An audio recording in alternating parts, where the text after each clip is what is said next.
आप देख रहे हैं न्यूज वन इंडिया। मैं हूं आपके साथ दीपिका ओझा। चलिए बढ़ते हैं देवभूमि की खबरों की ओर। सीएम पुष्कर सिंह धामी ने पीएम नरेंद्र मोदी का आभार जताया है। G20 के सफल आयोजन के लिए पीएम का आभार जताया है। सीएम ने ट्वीट कर पीएम मोदी को बधाई दी है। उन्होंने लिखा है कि पीएम मोदी और भारत की वैश्विक नेतृत्व क्षमता को दुनिया ने देखा। G20 से वैश्विक स्तर पर भारत का कद बढ़ा है। इसके साथ ही साथ उन्होंने ये भी जिक्र किया है कि दुनिया हमारी अतिथि देवो भव और वसुधैव कुटुंबकम की संस्कृति से भी परिचित हुआ है। तो G20 शिखर सम्मेलन का आयोजन देश की राजधानी दिल्ली में किया गया था और सफल आयोजन के बाद सीएम पुष्कर सिंह धामी ने पीएम नरेंद्र मोदी को आभार जताया है और इसी कड़ी में उन्होंने ट्वीट कर बधाई दी है। उन्होंने लिखा है कि G20 के सफल आयोजन के लिए वैश्विक नेतृत्व क्षमता को दुनिया ने देखा है। इसके साथ ही साथ उन्होंने ये भी कहा है कि दुनिया हमारी अतिथि देवो भव और वसुधैव कुटुंबकम की संस्कृति से भी परिचित हुआ है।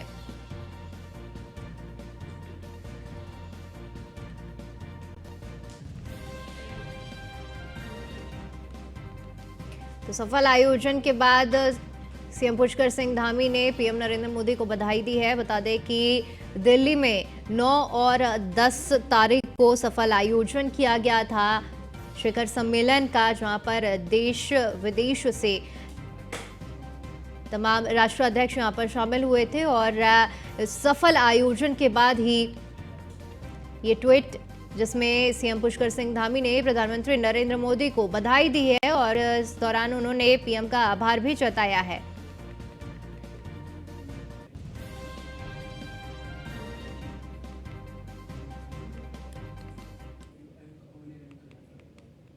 वहीं चंपावत में मूसलाधार बारिश मुसीबत बन गई है। चंपावत टनकपुर और एनएच पर भारी मलबा गिरा है। नेशनल हाईवे पर भी आवाजाही पूरी तरह से फिलहाल के लिए बंद हो गई है। तो लगातार बारिश से चंपावत में ये खबर सामने आ रही है, जहां पर नेशनल हाईवे पर आवाजाही बंद हो गई है। मूसलाधार बारिश लोगों के लिए मुसीबत बन गई है। टनकपुर चंपावत एनएच पर भारी मलबा गिरा है, जिसकी वजह से नेशनल हाईवे पर आवाजाही बंद हो चुकी है। तस्वीरें भी हम आपको दिखा रहे हैं, जहां पर टनकपुर चंपावत एनएच की ये तस्वीरें, भारी मलबा गिरा है।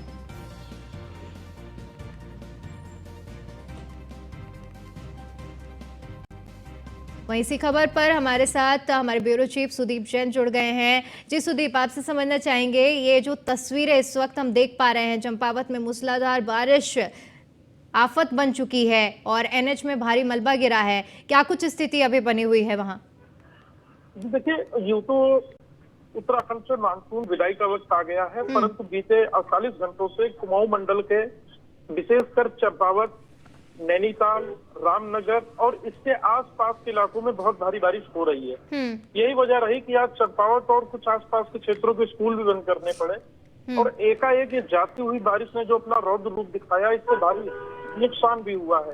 प्रदेश में अब तक जो कुल नुकसान आकलन है वो 1364 करोड़ रुपए से अधिक है, जिसमें सड़कें, पुल, पुलिया क्षतिग्रस्त हुए हैं, तबाह हुए हैं, बह गए हैं। तो फिलहाल जो ये समस्या हुई है, जो मलबा आया है, इसको साफ करने, इसको हटाने का काम जारी है और थोड़ा सा मौसम चूक बाधा बन रहा है, तो प्रशासन के सामने भी कठिनाई आ रही है, परंतु पूरी मुस्तैदी के साथ इसको जल्द से जल्द ठीक किए जाने के प्रयास किए जा रहे हैं। बिल्कुल, जिस तरह से ये भारी मलबा गिरा है सुदीप, ऐसे में आवागमन भी पूरी तरह से बंद हो चुका है। आपसे समझना चाहेंगे कि जिस तरह से आप भी जिक्र कर रहे हैं कि मानसून विदाई का समय है, कब तक ये बारिश को लेकर आसार जताए जा रहे हैं? देखिए, तो मौसम विभाग ने अगले 3 दिनों बारिश का अलर्ट जारी किया है और कुमाऊं के और गढ़वाल के ऊंचाई वाले जिलों में, यानी जो दूरस्थ जिले हैं, वहाँ बारिश प्रकोप अपना दिखा सकती है। जहाँ तक मानसून का वक्त है, तो मानसून सितंबर तक प्रभावी रहता है और अक्टूबर से मौसम पूरी तरह साफ होता है। यही वजह है कि राज्य सरकार जो बहुत सुंदर तरीके से सड़कों को बनाना चाहती है, उसके लिए भी, उसके सामने भी बारिश बाधा बन रही है। तो माना जा रहा है कि जैसे मौसम ठीक होता है, ये मार्ग खुलेगा और लोगों को राहत मिलेगी। ठीक है सुदीप, बहुत बहुत शुक्रिया आपका हमारे साथ जुड़ने के लिए और तमाम जानकारी के लिए। तो टनकपुर और चंपावत एनएच की हम तस्वीरें आपको दिखा रहे हैं, जहां पर नेशनल हाईवे पर आवाजाही इस वक्त पूरी तरह से बंद हो चुकी है क्योंकि भारी मलबा इस हाईवे पर गिरा हुआ है और जिसे साफ करने का पूरा काम किया जा रहा है। लगातार प्रशासन की ओर से मुस्तैदी दिखाते हुए इस मलबे को साफ किया जा रहा है।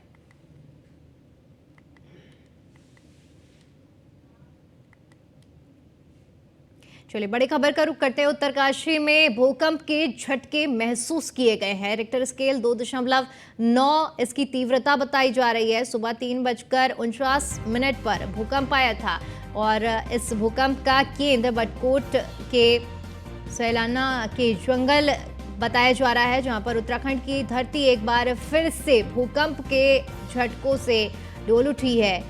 उत्तरकाशी के यमुना घाट में भूकंप के झटके महसूस किए गए हैं। भूकंप की तीव्रता नेशनल सेंटर फॉर सिस्मोलॉजी के अनुसार 2.9 बताई जा रही है। अभी तक भूकंप से किसी भी तरह के कोई भी जानमाल के नुकसान की खबर सामने नहीं आई है। वहीं भूकंप की गहराई 5 किलोमीटर बताई जा रही है।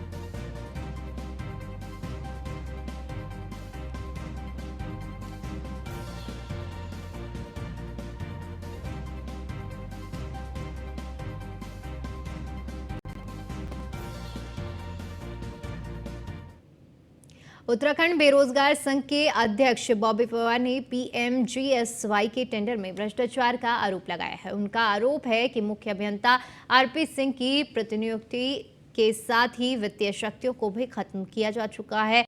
इसके बावजूद करीब 1000 करोड़ रुपए का टेंडर जारी किया गया। इस मामले में बॉबी पवार ने मुख्य अभियंता के निलंबन की मांग उठाई है।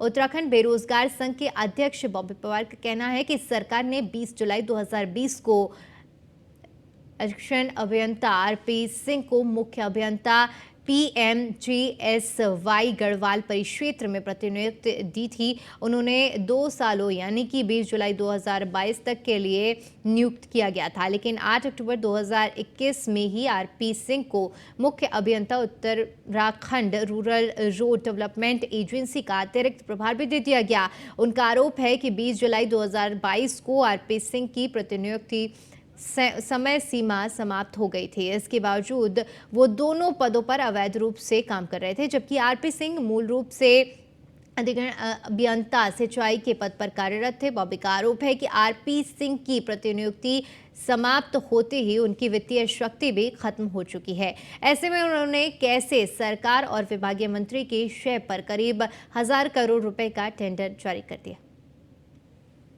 मैं ये कहना चाहता हूँ, मैं बात कर रहा हूँ पीएमजीएसवाई का, प्रधानमंत्री ग्राम सड़क योजना जो विभाग है, उस विभाग में एक अधिकारी आरपी सिंह को प्रतिनियुक्ति दी जाती है 20 जुलाई 2020 को।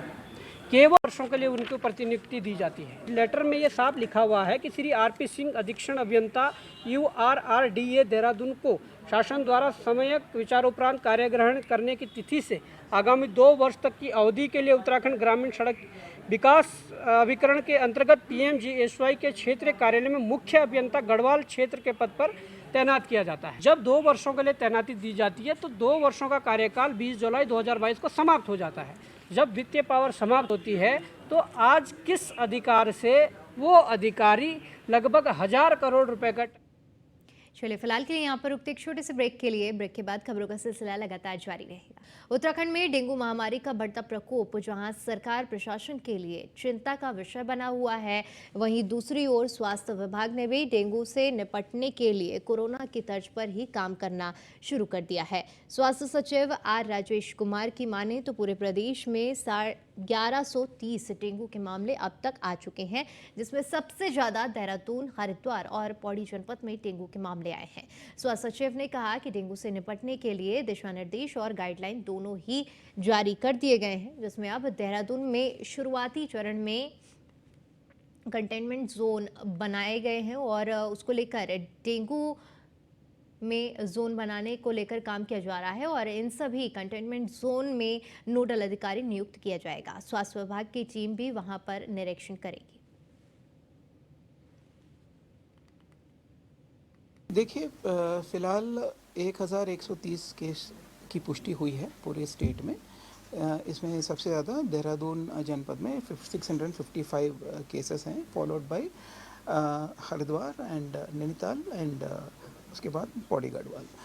तो डेंगू मैनेजमेंट के संबंध में समय समय पे स्टेट हेल्थ डिपार्टमेंट द्वारा दिशा निर्देश जारी किए गए हैं। इसमें कोविड प्रॉपर मैनेजमेंट से लेके प्रिवेंटिव मेजर्स एंड ट्रीटमेंट इत्यादि के संबंध में विस्तृत गाइडलाइंस हम लोगों ने समय समय पे जारी किया है। आज भी हम लोगों ने डिस्ट्रिक्ट एडमिनिस्ट्रेशन देहरादून के साथ वीसी की है और एक कंटेनमेंट जोन देखिए। उत्तराखंड में 2024 में राष्ट्रीय खेलों का आयोजन किया जाएगा। राष्ट्रीय खेलों में मलखंबा और योग और कराटे को भी शामिल किया जा रहा है। उत्तराखंड में होने वाले राष्ट्रीय खेलों में कुल 38 खेल स्पर्धाएं तय की गई हैं। अभी तक इंडियन ओलंपिक एसोसिएशन से 34 खेल स्पर्धाओं को आयोजन की अनुमति मिली है। प्रदेश सरकार ने चारों खेलों के चयन में मलखंब, योगासन और कराटे का चयन किया है और जल्द ही चौथे खेल के लिए भी चयन होने की उम्मीद है। प्रदेश के 7 शहरों में राष्ट्रीय खेलों की स्पर्धा आयोजित की जाएगी। देखिए, 38वें राष्ट्रीय खेल की मेज़बानी तो उत्तराखंड को मिल चुकी है। सीएम साहब, माननीय मुख्यमंत्री जी ने इस पे अनुमोदन भी दिया है और पिछली जो मीटिंग हुई थी माननीय मुख्यमंत्री जी की अध्यक्षता में, उसमें उन्होंने बहुत स्पष्ट निर्देश दिए थे कि खेल विभाग इसको पूरी तन्मयता से इसको कराए और भव्य दृष्टिकोण से इसको आयोजित करना है। उसकी जो भी तैयारियां हैं उसको युद्ध स्तर पे पूरी करें। देखिए, देहरादून में गोरखरी महिला हरतालिका तीजोत्सव समिति की अध्यक्ष ज्योति कोटिया की अध्यक्षता में महिंद्रा ग्राउंड गठी कैंट में हरतालिका तीजोत्सव मेला 2023 का रंगारंग आयोजन किया गया, जिसमें मुख्य अतिथि के तौर पर प्रदेश के कैबिनेट मंत्री गणेश जोशी ने हिस्सा लिया। इस कार्यक्रम में उत्सव कमेटी द्वारा सेलेक्ट संस्कृति टीमों ने लोक नृत्य का प्रदर्शन भी किया।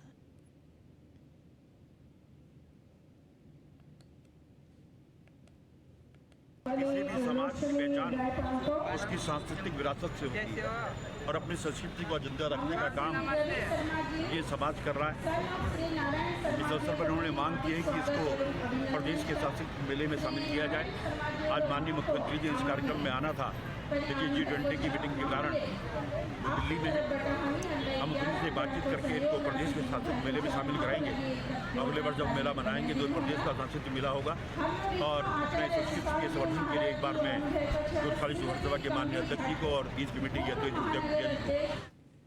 हरिद्वार नगर कोतवाली क्षेत्र में रेहड़ी लगाने वाले एक युवक की हाथी पुल के पास गोली मारकर हत्या कर दी गई। मुख्य आरोपी हर्षद चड्ढा को पुलिस ने कुछ ही देर बाद हिरासत में ले लिया। आरोपी से पुलिस पूछताछ कर रही है। वहीं मृतक के खिलाफ भी 10 से ज्यादा आपराधिक मामले दर्ज हैं। घटना सुबह करीब 5 बजे की है। पूरी वारदात सीसीटीवी कैमरे में भी कैद हो गई। 5-6 के बीच में सूचना ऐसी कि एक युवक को गोली मार दी, जिससे तत्काल पुलिस टीम पहुंची थी। युवक की शिनाख्त जो है करण उर्फ कन्नू के जो कनखल का निवासी है, करीब 20 साल उसकी उम्र है और इसके बाद इसकी मौके पर मृत्यु हो गई थी। क्योंकि मौके पर जो पूछताछ की गई पुलिस द्वारा तत्काल घटनास्थल पर सीनियर अधिकारी पहुंचे तो जानकारी मिली कि एक युवक और 2 अन्य युवक थे, एक के द्वारा फायर किया गया, 2 और युवक थे जो साथ में भागे वहाँ से। लगातार हमारी टीमें जैसी इस बात को मिली सीसीटीवी फुटेज अन्य पूछताछ के आधार पर टीम लगाई गई थी और टीम को अभी इसमें एक हमलावर मेन है, इसका नाम है हर्षित चड्ढा, उसको अभी पुलिस। मसूरी के एक होटल में रुड़की के रहने वाले एक युवक की हत्या हो गई है। युवक के शरीर पर चोट के निशान मिले हैं। बताया जा रहा है कि होटल में 3 लोगों ने कमरा बुक कराया था, जिसमें से एक लड़की थी। घटना के बाद 2 लोग फरार हो गए हैं, जिनकी तलाश की जा रही है। बताया जा रहा है कि शनिवार सुबह 7 बजे मसूरी देहरादून मार्ग के पास 2 युवक एक लड़की के साथ होटल में आए थे, जिसके बाद होटल कर्मचारियों ने उन्हें कमरा दिया। कमरा देने के बाद कर्मचारी अपने रेस्टोरेंट में चला गया और रात 2 बजे युवक रेस्टोरेंट में कॉफ़ी पीने लगा, जिसके बाद दोनों ने ही आपस में कमरे में चले गए।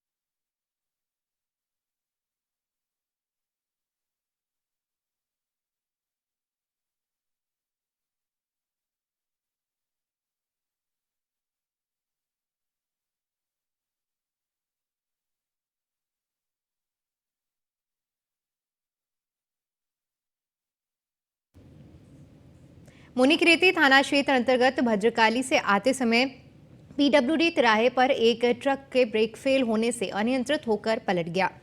गनीमत रही कि घटना सुबह 4 बजे की थी, इसलिए बड़ा हादसा होने से टल गया। ट्रक में मौजूद ड्राइवर और कंडक्टर भी सुरक्षित हैं। पुलिस ने ट्रक को क्रेन से सीधा सड़क से हटा दिया है। ये 6वां हादसा है यहाँ पर, लेकिन चलो आज तक कोई जान माल की हानि नहीं हुई है, लेकिन ये बहुत बड़ा हादसा कभी आगे के समय हो सकता है। मेरा प्रशासन से एक बार यह कहना है कि जिस तरीके से बाईपास रात को 8 बजे के बाद इधर से भारी वाहन चलने स्टार्ट हो जाते हैं, ये इधर से ना चलकर बाईपास भेजा जाए। मुनि क्या नाम है, जो अपना तपोवन वाला बाईपास है, इस बाईपास से जाए तब जाके यहाँ पर ठीक हो सकता है, वरना ये किस दिन बहुत बड़ा हादसा हो सकता है। यहाँ पर मेरा एसएसपी साहब, डीएम साहब से यही अनुरोध है कि वो इस जो भारी वाहन इस रोड पे शुरू हो जाते हैं 8 बजे के बाद, वो राष्ट्रीय कवि संगम की ओर से देहरादून के सर्वे चौक स्थित IRTT सभागार में प्रांतीय संरक्षक नरेश बंसल के बीजेपी का राष्ट्रीय सह कोषाध्यक्ष मनोनीत होने पर अभिनंदन समारोह का आयोजन किया गया। कार्यक्रम में पूर्व मुख्यमंत्री भगत सिंह कोश्यारी, बीजेपी प्रदेश अध्यक्ष महेंद्र भट्ट समेत कई वरिष्ठ नेता उपस्थित रहे। कार्यक्रम में राष्ट्रीय सह कोषाध्यक्ष नरेश बंसल को सम्मानित किया गया।